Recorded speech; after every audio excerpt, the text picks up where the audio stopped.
Bon, j'en ai vu les critiques négatives malheureusement, j'ai vu ce qui se passe autour du film actuellement, mais il est temps de parler de mes attentes à Morbius.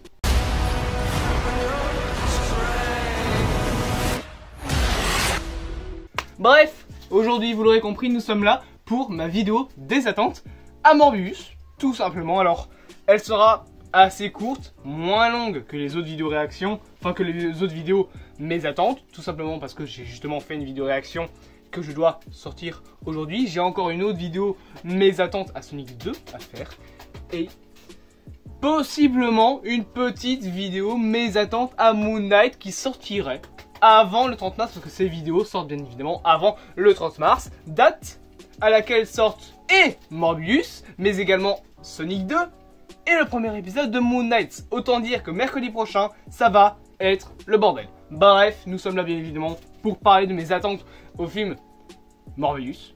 J'ai vu les critiques négatives et le film a baissé dans mon estime, mais j'espère quand même quelques petites choses. Premièrement, on va être d'accord, je veux que le film soit plus violent, qu'il ne soit pas dans la même veine que les films Venom. Alors, je le maintiendrai toujours, je le dirai toujours jusqu'à la fin de mes jours, j'aime les films Venom et je l'assume. Je ne dis pas que ce sont des chefs-d'œuvre, je ne dis pas que ce sont des films incroyables, loin de là, il y a des films bien mieux, et les films auraient pu être bien mieux, mais je trouve qu'ils sont clairement sous-cotés. Surtout le 1. Le 2, je peux comprendre que certaines personnes ne l'aiment pas, mais moi, je les ai bien aimés. Si le 3 est dans la même veine, peut-être un peu plus violent, ce serait parfait, mais en attendant, voilà. Morbius doit être un film violent. Alors, oui, je sais, il y a des critiques négatives, je ne les ai pas lues, je n'ai pas regardé de critiques qui pourraient me spoiler. Comme ça, je ne sais pas si mes attentes seront ou pas rassasiées d'ici actuellement 5 jours. D'ici actuellement 5 jours, tout simplement. Morbius est un personnage violent, tout comme Venom. C'est un vampire. Il doit y avoir des séquences d'horreur. Il doit y avoir des séquences de sang. Je sais que dans les trailers, on voit 2 gouttes de sang. C'est tout. Mais il me semble que le film est classé entre guillemets tout public. Ou alors R-rated, un peu comme Venom 2. Mais c'est pas assez. C'est pas assez. Et c'est ça qui me fait peur avec Morbius. C'est que je pense qu'il est classé R-rated comme Venom et qu'il n'y aura pas de sang, alors que c'est Morbius, c'est un vampire, c'est un vampire, je ne sais pas si vous vous rendez compte, c'est un vampire, et doit être violent. Si Morbius n'est pas violent, ça n'a aucun sens. J'acceptais déjà à moitié le fait qu'il n'y ait aucune violence dans les films Venom, bien même si j'aimais les films Venom, et que je les aime toujours. Mais là, je vais être clair avec vous, si on a de nouveau un film non violent, un film qui se dit entre guillemets famille. C'est passé 2 fois avec les films Venom, parce que je me suis accroché au personnage, mais ça ne passera pas avec Morbius. S'il n'y a pas de violence, ça ne passera pas avec Morbius. Parce que déjà, je ne suis pas aussi attaché au personnage que je suis attaché à Venom. Je ne suis pas autant appréciatif, on va dire, du travail de Jared Leto que celui de Tom Hardy, dans le sens où moi, les premiers films que j'ai vus de Jared Leto, c'était Suicide Squad. J'en ai encore des frissons de dégoût. Mais bref, en attendant, il faut de la violence dans Morbius. Ensuite, j'espère quand même que, de ce que j'ai entendu, il y aura une histoire d'amour. Et bien j'espère que cette histoire d'amour, ce triangle amoureux qu'il y aura dans le film, ne sera pas chiant et lourd. Parce que dans toutes les... en fait, dans tous les films, dans toutes les séries, dans toutes les sagas où il y a un triangle amoureux, moi je n'accroche pas. Ce sont des trucs qui ne m'intéressent pas. Et ce triangle amoureux là, j'espère quand même qu'il sera un minimum recherché. Ensuite, parce que je ne vais pas m'attarder là-dessus, il y a le côté de la réalisation du film. La réalisation du film, c'est quelque chose d'important. Je n'ai pas vu d'autres films, je vais l'avouer, de Daniel Espinosa. Je n'ai pas vu sa filmographie, je ne sais pas ce qu'il a fait dans sa carrière, je ne sais pas s'il a fait d'autres films. Ce que je sais par contre, c'est que Jared Leto a fait d'autres films. Et normalement, si je me souviens bien, il est également, entre guillemets, réalisateur et producteur. Donc il peut encore, s'il faut, aider Daniel Espinosa. On a quand même des gens qui sont talentueux derrière et devant la caméra. Donc, il faut des mises en scène, il faut des idées de mise en scène. Il faut pas que le film nous retourne le cerveau comme un Doctor Strange 2 par exemple pourrait le faire. mais il faut des idées de mise en scène, il faut des plans qui soient jolis. Je veux un peu comme pour The Batman, un film où chaque séquence est un fond d'écran. Et ça doit arriver pour Morbius. Mais encore une fois, il y a des critiques négatives et je ne pense pas que ça arrivera.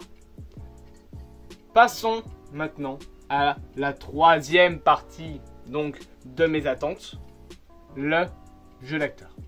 C'est important, tout simplement. C'est 2 fois c'est important, mais c'est important. Ça fait 30 fois moins important. Le jeu d'acteur est important. Déjà, on a Jared Leto, encore une fois, devant la caméra. Donc, pour lui, je n'ai pas vraiment de problème. Je pense, franchement, que Jared Leto est un acteur que je sous-cote. Je suis sûr que c'est un très bon acteur. Le problème est que sa filmographie, pour moi, m'est entre guillemets inconnue. Et je ne connais que des films dans lesquels j'ai détesté les personnages qu'il a joués. J'ai détesté son jeu d'acteur. Je suis désolé, son Joker n'a rien de bon. À part dans le film Justice League, bizarrement. Sachant que je déteste le film Justice League, je le trouve nul. Mais bref, voilà. Je relaisserai donc une chance à Jared Leto dans ce film. J'espère qu'il me convaincra. Et il y a une autre personne qui doit me convaincre. C'est Jared Harris. Jared Harris, je l'ai vu dans le film, enfin plutôt dans la série Tchernobyl. Mini-série de 4 épisodes que je vous conseille de voir. Non, je vous ordonne de la voir. Cette série est incroyable. Elle dure 4 ou 5 épisodes, je sais plus trop, mais elle est juste magnifique. Dans cette série, il y a tout qui va bien. La musique, les effets spéciaux, la réalisation, les mises en scène, les acteurs. Tout est parfait. Ensuite, il y a bien évidemment le personnage de Michael Keaton. Michael Keaton, je ne sais pas ce que j'en espère. Je ne sais pas ce que j'en attends. Parce que déjà, on a la peinture de Spider-Man. On a Osborn. On a le Rhino. On a le fait qu'il parle de Venom. Et en plus de tout ça, on a Michael Keaton qui vient mettre son grain de sel. Alors, est-ce qu'il y aura une histoire de multivers dans Morbius? Possible. Est-ce que j'y crois? Pas du tout. Je ne pense pas vraiment qu'il y aura d'un multivers dans Morbius. Je pense juste que on appelle ça du fanservice. Et j'ai très peur que le film n'ait aucun sens. Que le film soit raté là-dessus. Et ce serait vraiment dommage.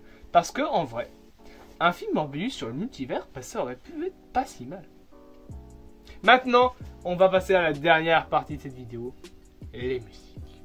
Les musiques sont très importantes. J'ai regardé il n'y a pas longtemps un film qui s'appelle Matrix Resurrection, parce que je ne l'avais toujours pas vu et que je voulais lui laisser sa chance. Vous savez quoi? Eh ben, je regrette d'avoir le poster là.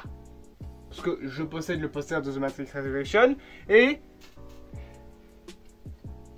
il va vite fait se faire dégager par le poster d'un autre film parce que ça n'est pas passé.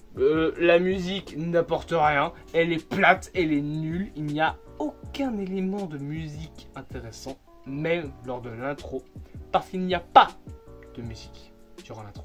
Il faut attendre la 20e minute du film, je pense la 26e minute du film, je dois regarder mes notes, de toute façon on en parlera dans la critique de ce Matrix 4.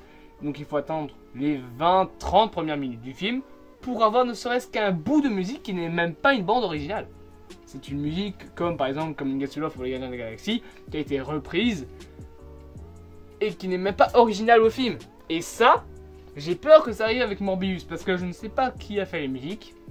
Mais je sais que ce n'est pas un très grand nom. Je sais que ce n'est pas normalement quelqu'un qui a fait beaucoup de choses. Je vous mettrai en bas bien évidemment qui a fait les musiques du film.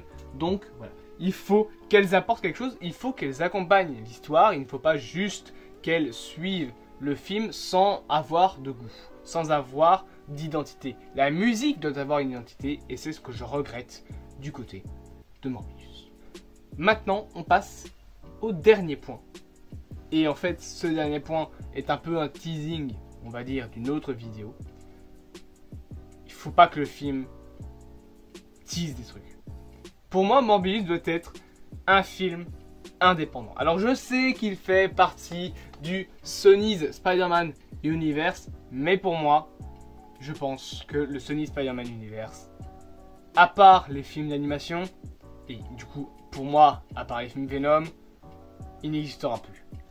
J'en ferai une vidéo pour en parler, mais voilà. Morbius doit être un film indépendant, il ne doit pas se casser les pieds à inventer des choses pour se connecter à un autre univers, comme par exemple doivent le faire des films Marvel. Certains films auraient pu par exemple être un peu mieux s'ils n'avaient pas été directement rattachés au MCU. C'est par exemple le cas de Thor 2. Je trouve que si le film n'était pas un film du MCU, Thor 2 serait très bien. En tant que film du MCU, Thor 2 est nul à chier. Comme ça, je le dis clairement. Voilà. Ça, ce sont donc les 5 points importants. J'espère quand même que je me serai expliqué assez clairement, que je me serai bien exprimé concernant mes attentes de Morbius. Et en attendant, amoureux ton du cinéma, moi je te dis à bientôt pour une prochaine vidéo. Et à plus, amoureux ton du cinéma.